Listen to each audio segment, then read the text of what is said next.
नमस्कार साथियों, कैसे हैं आप लोग। मैं धर्मेश चौधरी, आप लोगों का मार्गदर्शन इंस्टीट्यूट में स्वागत है। साथियों, हम रैंकिंग के क्लास कर रहे थे और रैंकिंग में आपको फर्स्ट टाइप के काफी प्रश्न बता दिए गए हैं।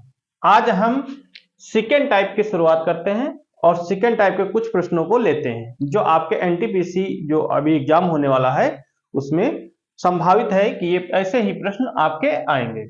3 नंबर इसमें रैंकिंग के जो है चैप्टर से आपके 3 नंबर के प्रश्न आने वाले हैं। तो चलिए शुरू करते हैं। आज के 2 प्रश्न लिख लिए हैं पहले से, क्योंकि लिखना पड़ता है इसलिए पहले से लिख लेते हैं, नहीं तो वीडियो लंबा हो जाएगा। ठीक है, चलिए पहला प्रश्न देखिए क्या कहता है कि 5 व्यक्ति दौड़ रहे थे। इसने कहा कि 5 व्यक्ति क्या कर रहे थे, दौड़ रहे थे। कैसे दौड़ रहे थे? ए से आगे है, यानी 5 व्यक्तियों के बारे में यहां कहा गया है। पहली बात तो हम जब प्रश्न पढ़ेंगे तो जब सबसे पहले देखेंगे कितने व्यक्ति हैं, तो यहां पर देखा जाए तो 5 व्यक्तियों के बारे में कहा जा रहा है। ठीक है, तो 5 व्यक्ति कहा गया है। सबसे पहले डाटा है डी ए से आगे है, तो भैया जैसे ये डी है और किससे आगे है, ए से आगे है, तो इसका मतलब जो ए होगा इसके कहां होगा, पीछे होगा। यही है ना। इसका मतलब ये निशान का मतलब होता है डी क्या है, ए से बड़ा है, आगे है। ठीक है, डी जो है ए से आगे, यहां यही कहा गया है ना, यहाँ पे डी ए से आगे है। इतना डाटा रख दिए। ठीक, आगे देखते हैं। ई बी का पीछा कर रहा है, जो ई है बी का पीछा कर रहा है। अब यहां पर कहां पे रखें ये भी कंफर्म नहीं है, तो हम क्या करेंगे, इसको अलग लिख लेंगे। ई जो है किसका पीछा कर रहा है, बी का, इसका मतलब बी आगे है। ई बी का पीछा कर रहा है, इसका मतलब बी आगे है। ये देखो यहां पे कहा गया ई बी का पीछा कर रहा था। ठीक, अभी इसको हम यहां पर रख लेते हैं। अभी ये उठा के यहीं पे रखेंगे, बस आप देखते जाइए। अगला है, देखिए सी ए और बी के बीच में है। अब कहा गया जो सी है वो ए और बी के बीच में है। भैया ए तो यहां पर है, तो ए और बी के बीच में होना चाहिए कौन, सी। देखिए यहां पर सी ए और बी के, इसके और बी के बीच में, तो भैया इसके बीच में होगा कौन, ए और बी के बीच में। तो बी कहां पर रहेगा, यहां पर। अब ये बी के पीछे कौन है भैया, तो इस बी के पीछे ई। रख गया ना। समझ में आया कि नहीं आया? एक बार और देख लेते हैं। देखिए यहां पर कहा गया डी ए के ए से आगे है, डी ए से आगे है, ठीक है आगे है। उसके बाद कहा गया था ई बी का पीछा कर रहा था, तो ई जो है बी का पीछा कर रहा था, हमने यहां पे रख दिया। ठीक है, आगे कहा गया सी जो है ए और बी के बीच में था। भाई ए यहां तो पहले से था ही, और किसके बीच में है, सी। ये जो सी है किसके बीच में था, ए और बी के, तो बी यहां पे रखेंगे तभी तो बीच में होगा सी। यही होगा ना। अब कोई और नहीं आ सकता बीच में, तो भाई बी के पहले, ये देखो बी वाला ग्राफ यहां था, तो बी के पहले कौन था, ई, यानी बी किससे बड़ा था, ई से आगे था या बड़ा था, है ना। तो ये आपका कर्म बन गया। ठीक, अब कहा गया कतार के मध्य में कौन है, तो भैया कतार के मध्य में कौन है, दो इधर से ले लो, दो इधर से ले लो, तो मध्य में कौन हो जाएगा, सी हो जाएगा। तो मध्य में कौन है, सी, यही आपका आंसर हो जाएगा। मध्य में कौन है, सी, और सी यही आपका आंसर हो जाएगा। ठीक, अब देखिए इसी तरह दूसरा प्रश्न है, बहुत ही आसान है। एक बार आप प्रयास करें इसको लगाने का, उसके बाद मैं बता रहा हूं, आप 1 मिनट के अंदर आप इसको लगाए, है ना। लगाने का प्रयास करें, आप वीडियो को रोक दिया करें बीच में और पहले प्रश्न लगाया करें, उसके बाद प्रश्न को देखा करें कैसे लगाया जाता है। ठीक, चलिए इसको समझाते हैं। देखो यहां पर आयु से संबंधित है, यानी उम्र से संबंधित है। ठीक, आयु में सुमा उमा से बड़ी है, बात वही है, चाहे आगे कहा जाए चाहे पीछे कहा जाए चाहे बड़ा। अब सुमा सुमा उमा से बड़ी है। ठीक, चाहो तो आप ऐसे रख लो या फिर ऐसे रख लो, लेकिन आयु वाले हैं तो आप बिल्कुल खड़े रखो इनको, है ना। सुमा उमा से बड़ी है, भाई ये सुमा है, भाई ये सुमा है, और बड़ी किससे है, उमा से, तो इसका मतलब उमा कहां जाएंगी, नीचे। तभी तो ये बड़ी होगी भाई।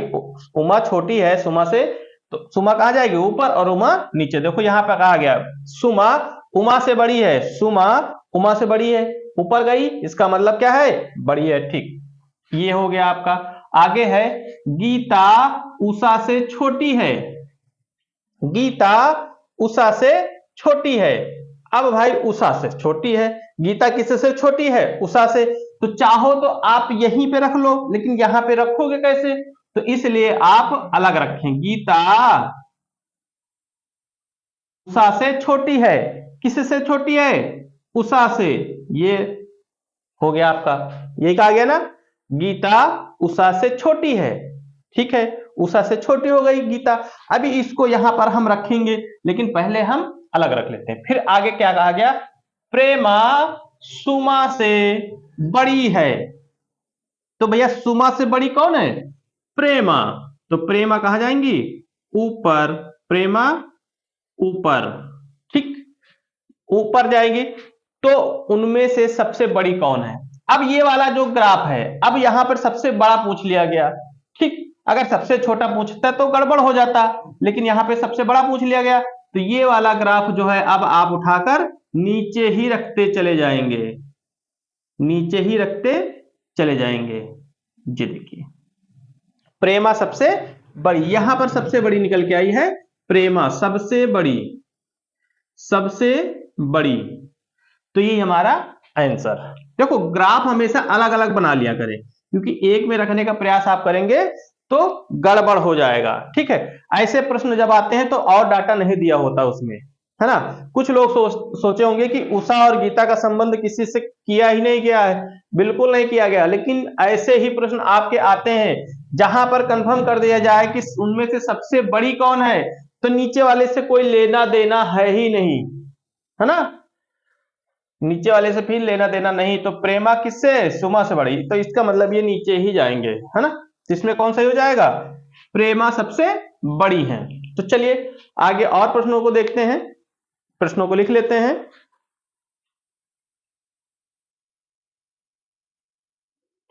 चलिए दो प्रश्न और देखते हैं, यानी आज के आपके 4 प्रश्न हो जाएंगे। चलिए, थोड़ा लिखने में समय लगता है।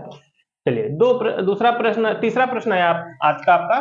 देखिए क्या कहा गया, ए बी सी डी और ई में से प्रत्येक अलग अलग अंक प्राप्त करते हैं। यानी ए है, बी है, सी है, डी है और ई है, और प्रत्येक क्या करते हैं, अलग अलग अंक प्राप्त करते हैं। मान ली किसी एग्जाम में दिए हैं तो उसमें अलग अलग अंक प्राप्त करते हैं। अब देखो डाटा यहां से शुरू होता है हमारा, बी केवल ई से कम अंक प्राप्त करता है।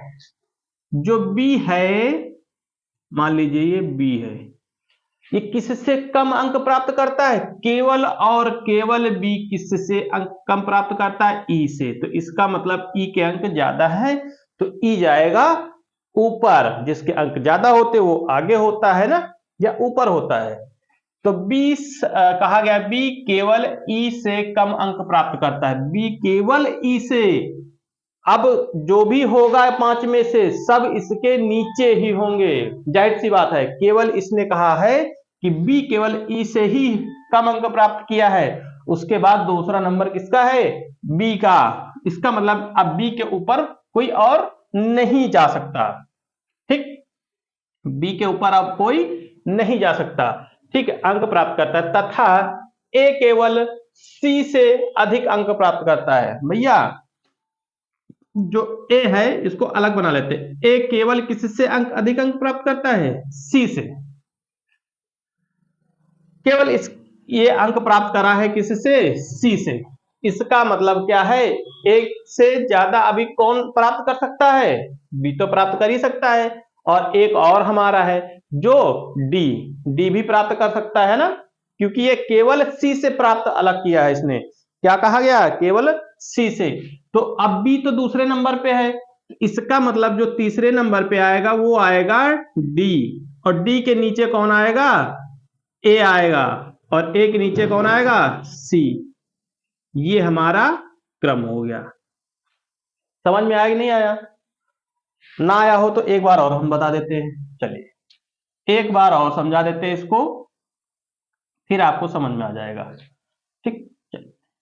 इसमें देखो क्या कहा गया, बी केवल ई से कम अंक प्राप्त करता है, तो इसका मतलब ई जो है बी से ज्यादा अंक प्राप्त किया। अब बी केवल ई से ही कम प्राप्त किया है, तो इसका मतलब अब ये दूसरे स्थान पर है, फिक्स है इसका दूसरे स्थान पर है। तथा ए सी से अधिक अंक प्राप्त करता है। ए केवल, यहां पर केवल लिखा गया है, ए केवल, जो ए है वो केवल सी से अधिक अंक प्राप्त करता है। अब बी तो दूसरे स्थान पर है, तो उसके ऊपर जा ही नहीं सकता। इसने केवल अंक प्राप्त किया है सी से ज्यादा, तो इसका मतलब अगर यहां पर हम डी को रख दें तो भैया डी के बाद ए आएगा और ए के बाद सी आएगा, यानी सबसे कम अंक प्राप्त कौन कर रहा है, सी कर रहा है। यहां पर कहा गया सबसे अधिक अंक प्राप्त करता है, तो सबसे अधिक अंक कौन प्राप्त करता है, ई करता है। कौन, ई करता है भैया, यही आपका आंसर। अगर आपसे पूछता सबसे कम, तो सबसे कम ये हो जाता। अगर पूछता कि मध्य में कौन है, तो मध्य में भैया डी हो जाता। इसलिए आपका आंसर क्या है, ई। समझ में आ गया होगा आपको, है ना। इस तरह के प्रश्नों को आप किताबों से लगाएं ताकि आपको समझ में आ जाए। और एग्जाम के आप मात्र आपके 30 दिन बचे हैं, लगभग 30 से 35 दिन बचे हैं ना, तो आप तैयारी करते रहिए एनटीपीसी की अच्छे से। और एनटीपीसी में इसमें से इस चैप्टर से 3 नंबर के आपके प्रश्न आने हैं, तो इसको हल्के में मत लीजिए आप, ठीक है। चलिए अगला प्रश्न देखते हैं क्या कहता है।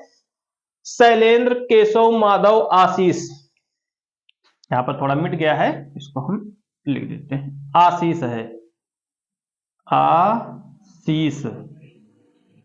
शैलेंद्र है भैया, माधव है, शैलेंद्र है, केशव है, माधव है, आशीष है, राकेश, यानी कितने मित्र हैं, कुल मिलाकर 5 मित्रों के बारे में कहा गया यहां पर।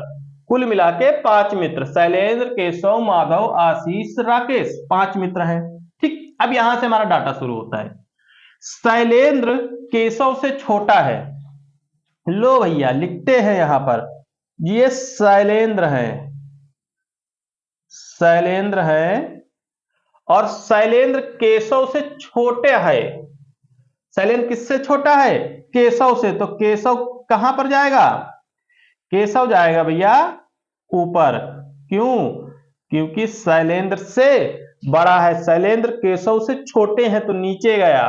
देखो कहा गया है शैलेंद्र केशव से छोटा है, किंतु राकेश से लंबा है। अब किंतु किसके लिए प्रयोग किया गया है, शैलेंद्र के लिए प्रयोग किया गया है।